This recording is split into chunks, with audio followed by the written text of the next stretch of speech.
Persib berhasil mengalahkan Arema 1-0 di Stadion Sijalak Harupat dalam pembukaan Piala Presiden 2026. Menarik melihat bagaimana Persib yang harus kehilangan 7 pemain karena dipanggil timnas bisa mengalahkan Arema dengan skor 1-0. Bagaimanakah permainan Persib tadi malam? Sebelumnya, ayo klik tombol subscribe dan klik tombol like dulu sebelum menonton review pertandingan Persib melawan Arema di Piala Presiden. Jadi kita mulai dari starting line up yang diturunkan oleh Persib.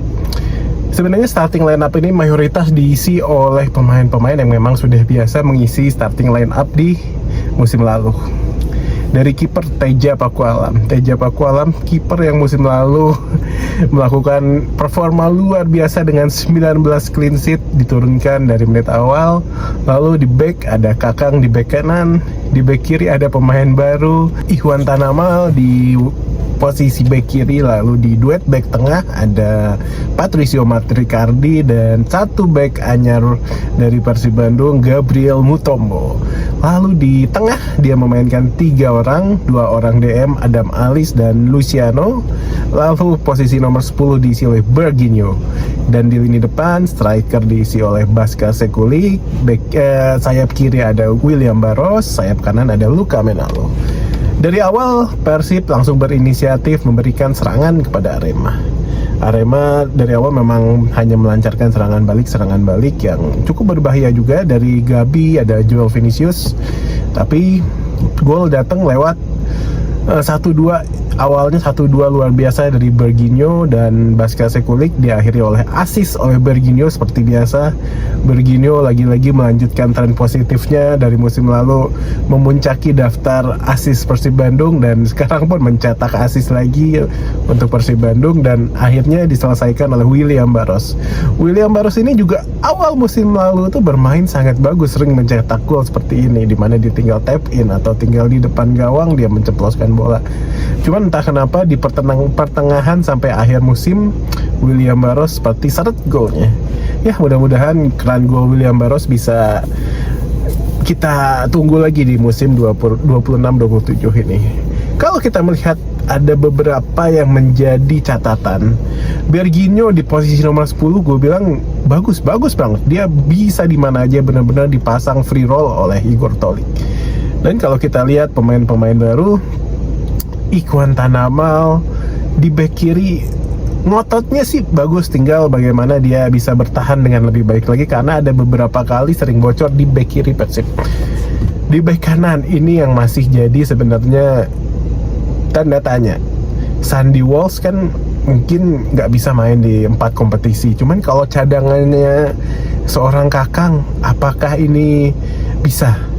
Sepertinya memang Persib butuh satu orang back kiri atau back kanan baru. Karena kalau misalkan kita punya back kiri baru, ya nanti otomatis Eliano bisa disimpan di kanan atau ya sebaliknya. Sandy Walsh bisa kanan kiri. Jadi kayaknya butuh back sayap baru, karena melihat performa Kakang dari musim lalu dan pertandingan tadi sepertinya perkembangannya masih dirasa sangat-sangat kurang. Lalu ke lini tengah, Luciano bagus, cukup bagus.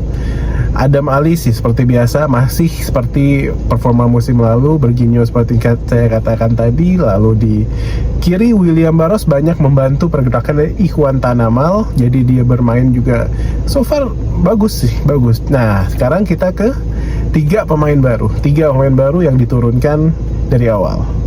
Gabriel Mutombo solid di lini belakang, memang dia permainannya bukan yang tenang tapi yang agak sedikit keras, jadi dia mendapatkan kartu kuning. Tapi ya solid, dan untuk build up dari lini belakang dia sedikit bisa, namun kayaknya peran build up lebih banyak diperankan oleh Patricio Matricardi. Tidak masalah, yang penting mereka bisa saling menutupi kekurangan satu sama lain. Di lini tengah ada di lini sayap paling ada Luka Menalo yang bermain di sayap kanan. Gua rasa sentuhannya sih cukup bagus, cuman kemarin dia dipasangkan di sayap kanan bersama dengan Kakang Rudianto di bek kanan, kurang optimal karena permainan Kakang yang kadang telat overlap, kadang penempatan posisinya kurang bagus. Jadi Luka Menalo seolah-olah bekerja sendiri di wing kanan. Mungkin kalau nanti mempunyai partner yang lebih bagus, Sandy Walsh atau siapapun, harusnya Luka Menalo bisa bermain lebih bagus lagi, dan juga adaptasinya kan ini juga baru datang, jadi wajar adaptasi belum segitunya. Baska Sekulik seperti halnya striker-striker Balkan lain yang seperti Mario Simic, Elias Pasojevic, bagus pergerakannya, bagus, ngototnya oke. Udah mulai muncul gerakan one two dengan Berginho, dengan Adam Alis, dengan William Barros, dengan Luka Menalo, bagus. Dia sebagai tembok pun cukup bagus, tinggal kita tunggu aja bagaimana gol-golnya ke depannya. Dan rotasi dengan Ramon, ya mungkin Ramon kalau misalkan menghadapi tim yang defensif rate-nya Ramon bisa digunakan.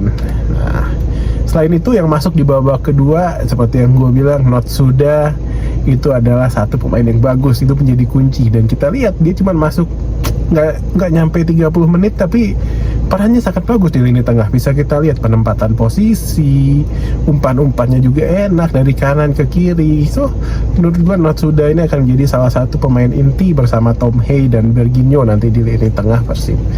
Menarik nanti kalau dengan terlihat sepertinya permainan Persib akan lebih ofensif dan banyak mengandalkan one two kepada lini depan, dan akan organisasinya sepertinya lebih baik dan akan sedikit lebih menyerang. Jadi ya makin enak ditonton sebenarnya. Cuman untuk hasil ya kita lihat nanti lah ya, bagaimana apakah pemain-pemain bisa menerjemahkan taktik dari pelatih Igor Tolik ke lapangan. Mudah-mudahan kita bisa melihat Persib yang bermain dengan lebih baik lagi dan tentu juara untuk keempat kali.